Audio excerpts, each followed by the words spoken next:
그렇게 오른 시세로 그 계약을 하게 됐습니다. 전세 보증금이 상승분이 저에게 이렇게 오게 되더라고요. 근데 처음에는 그게 좋았는데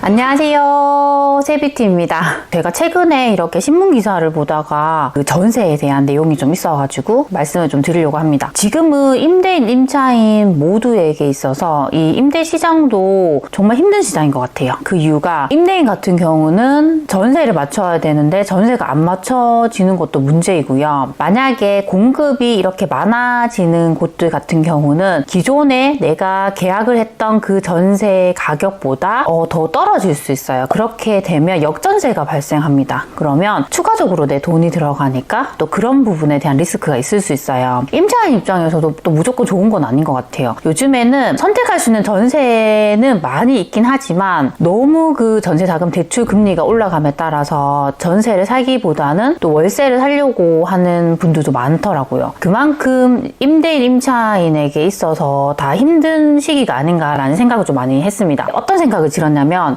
이 부동산이라는 게 예전부터 저는 타임이라는 생각을 되게 많이 했어요. 그러니까 우리가 그 지역의 흐름을 분석해서 저평가 지역을 찾아가잖아요. 결국에는 그 흐름이라는 게 이 지역의 흐름이 왔다라는 걸 알아내는 게 결국 그 타이밍을 찾는 방법인 거잖아요. 그러니까 똑같은 뭐 아파트를 산다 하더라도 좀 더 크게 상승하기 전에 사면 우리가 더 적은 투자금으로 살 수 있고, 그리고 내가 좀 더 빨리 이렇게 진입을 하게 되면 더 많은 수익을 기대할 수가 있잖아요. 그래서 부동산은 정말 타이밍이라는 생각을 많이 하게 됐어요. 그런데 임대 시장도 좀 그런 것 같습니다. 임차인이든 임대인이든 지금과 같은 시기에는 정말 잘 대응을 해 나가는 게 가장 중요한 것 같아요. 우선 첫 번째로 임차인의 입장에서 좀 말씀을 드려볼게요. 그러니까 임차인 입장에서는 기존에 이렇게 내가 전세를 살고 있다고 하면 이제 재계약을 할 시기가 다가올 거예요. 그때는 잘 판단을 하셔야 할 것 같습니다. 지금 내가 이렇게 재계약을 할 때 주변 전세 시세를 봤더니 예전보다 이렇게 떨어진 거예요. 그렇다면 많은 분들이 이제 그 떨어진 가격으로 재계약을 요구를 하게 될 겁니다. 그렇게 되면 이제 나의 그 보증금을 돌려받을 수 있게 되는 거죠. 근데 반대로 또 이런 케이스도 있어요. 내가 계약을 했던 시점보다 전세 시세가 더 올라간 경우인 거죠. 지금은 계약갱신 청구권 때문에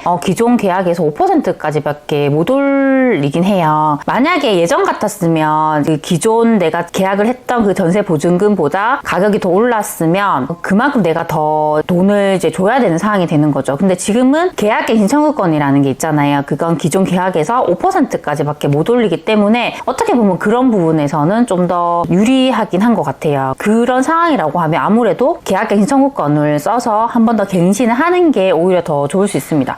근데 내가 만약에 다른 곳을 좀 이사를 가야 하는 상황인 거예요. 그렇게 되면 이제 새로운 전세를 살아야 되는데 그 전세 가격이 내가 생각했던 것보다 너무 높다고 하면 그때는 또 선택을 해야 될 것 같아요. 비싼 전세에 들어가서 전세자금 대출을 받아서 그 이자를 계속 갚아 나갈 것인가, 아니면 내가 월세를 살 것인가, 내가 매달 부담해야 되는 그 이자와 월세로 내게 되는 그 비용을 같이 좀 비교를 해서 좀 더 내가 감당할 수 있는 수준으로 선택을 하시는 게 맞을 것 같아요. 두 번째는 임대인의 입장인 것 같습니다. 임대인의 입장에서는 가장 중요한 게 내가 만약에 기존에 전세를 주고 있잖아요. 그러면 이제 재계약을 해야 되는 시점이 다가올 거예요. 그때 내가 가지고 있는 그 물건지에 공급량이 많은지를 보시는 게 가장 중요합니다. 그러니까 이 공급량은 바로 전세 가격에 영향을 주게 돼요. 그렇게 하면서 전세 가격을 떨어뜨리게 됩니다. 근데 이 지역에 내가 생각했던 거 이상으로 입주 물량이 많다고 하면 일단 대비를 해야 돼요. 그래서 투자를 하시는 분들은 너무 타이트하게 자금 계획을 잡으시면 안 될 것 같아요. 왜냐하면 우리가 가장 신경 써야 되는 부분이 이런 역전세인 것 같습니다. 기존에 계약했던 그 전세 가격보다 더 지금 가격이 떨어져 있다고 하면 그만큼 임차인에게 돈을 돌려줘야 되는 상황인 거예요. 근데 나는 이제 그 돈이 준비가 안 돼 있으면 그때부터 골치가 아파지기 시작합니다. 그래서 미리 이제 그런 부분을 좀 대비를 해가지고 자금을 마련하거나 아니면 그 임차인과 협상을 해야 돼요. 요즘에는 어떻게 많이 하냐면 그러니까 임차인 입장에서는 전세 가격은 예전보다 내려가 있는데 그 기존대로 계약을 하게 되면 전세 자금 대출을 받았으니까 그 이자 이자를 계속 내야 되잖아요. 그게 솔직히 부담일 수 있습니다. 그래서 요즘에는 임대인이 그만큼 내야 되는 전세자금 대출 이자를 이렇게 부담을 해주더라고요. 그렇게 해서 또 협상을 하는 경우도 있었어요. 저는 항상 좀 그런 것 같아요. 부동산이라는 것은 협상의 영역이잖아요. 그러니까 뭐 이게 법에서는 이게 안 된다 하더라도 이제 협의만 잘 되면 어떻게든 이렇게 또 헤쳐나갈 수가 있더라고요. 임대인 입장에서는 이렇게 생각을 해보는 거죠. 만약에 이렇게 기존대로 만약에 계약을 했을 때 임차인에게는 어떤 불편한 점이 생길까? 거기에 좀 집중을 한다면 그걸 내가 해결해주면 또 협상을 할 수가 있으니까 그렇게 진행을 하시는 게 좋을 것 같아요. 근데 반대의 입장에서 만약에 전세 시세가 예전에 계약했을 때보다 더 오른 경우도 있잖아요. 또 오르게 되면 지금은 뭐 계약갱 신청권을 쓰게 되니까 5%까지밖에 못 올리긴 해요. 그렇게라도 내가 전세의 상승분을 가져갈 수도 있고 아니면 또 협상을 해서 기존대로 또 계약을 할 수도 있고 또 그런 것 같아요. 그래서 이런 부분들도 좀 그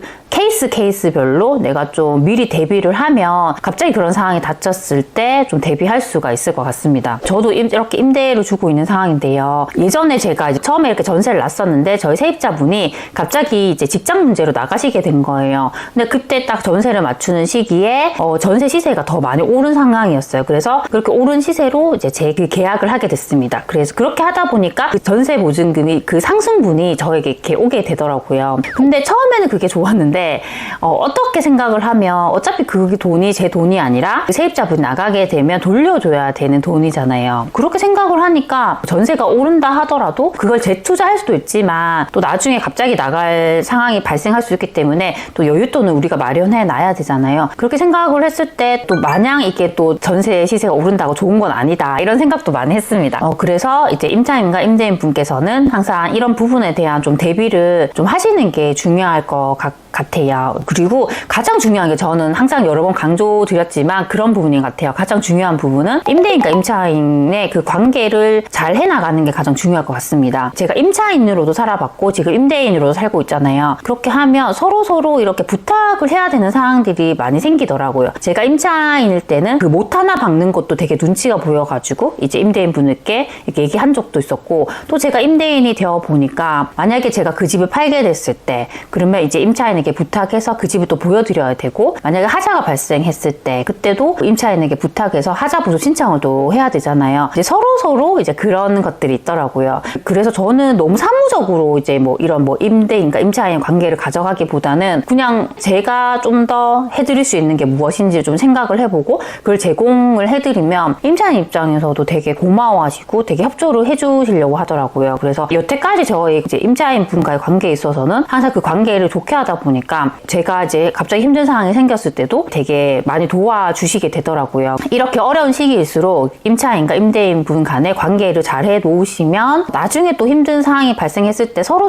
이렇게 조금씩 양보해서 더 잘 해나갈 수가 있으니까 그런 식으로 좀 해보셨으면 좋겠습니다. 결국에는 항상 저는 이런 생각을 많이 해요. 내가 베푼 만큼 나에게 돌아온다. 이왕이면 내가 나에게 큰 피해가 없는 한 최대한 이렇게 베풀면서 사시면 결국에는 그게 나에게 큰 복으로 돌아올 거라고 생각을 합니다. 지금 많이 힘드신 분들이 많을 거예요. 이럴수록 더 내가 조금이라도 더 베풀자는 생각으로 살아가셨으면 좋겠습니다. 항상 제 영상을 시청해주셔서 정말 감사드립니다. 그럼 우리 다음 시간에 만나요. 안녕.